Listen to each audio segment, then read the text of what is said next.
I am Darshita Gillies. I was born and raised in Mumbai. I say my journey is from the bottom 1% to the top 1% for 100% of the planet. And what I mean by that is I have lived the life of the person we call the so-called bottom 1%, where we didn't have access to food some days. We lived in a very humble home. My parents don't speak English, and I have a long list of what and picturing what that life looks like. And then on the opposite spectrum, I've also lived the life of the private jets and being here and being there and being able not having to question why I need anything in my life. And the question I sat with myself was, especially when we were in very dire straits in Mumbai, the question I asked myself was, how do I bring my family out of this situation? And I worked my way to get us there.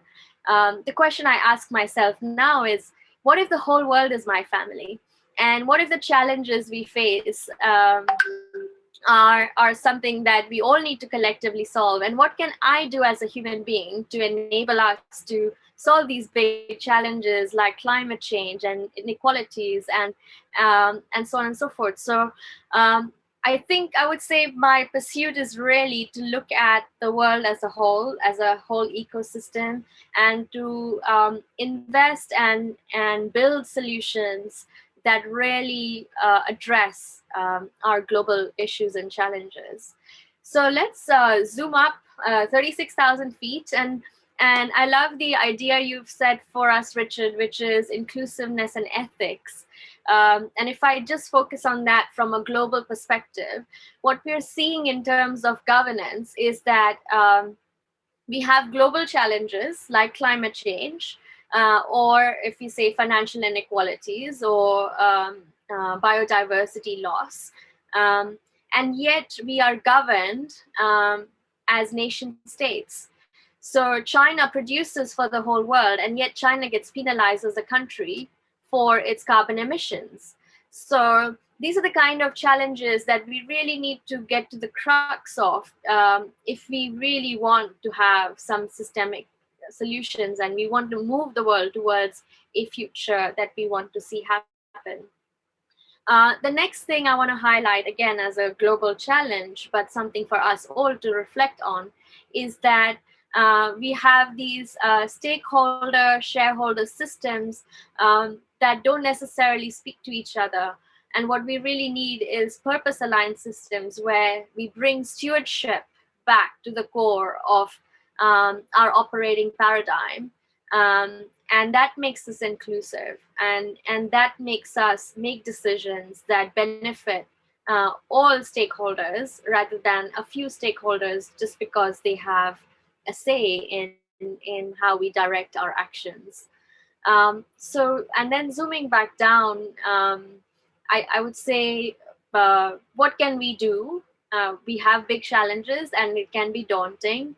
The way I anchor myself in my everyday life is I look at what am I doing, what choices am I making when I buy a product or don't buy a product or a service. So just bringing awareness to that process. Second, as a business leader, I'm not just responsible for myself, I'm also responsible for the organization and my teams. So I do care to look for how can I enable my teams to be more empowered and more aware of their decisions, and creating systems to bring some of those challenges to the decision-making table. And then finally, obviously, as a business, and especially many of us have service-led businesses, we don't have the same sort of carbon emissions when it comes to production and consumption. But as service-led businesses, many of us can start thinking about the human challenges that we can resolve. I love the poll we had today, which is little things we can do in making our organizations more inclusive, because I do feel that the more we bring diverse views at the table, the more the organization becomes stronger, and that strength becomes the DNA of the organization. There is we because we are inclusive, we reflect and can speak to a larger set of audiences and attract more clients than we would had we just been sort of a siloed or a monotone looking organization. I'll stop.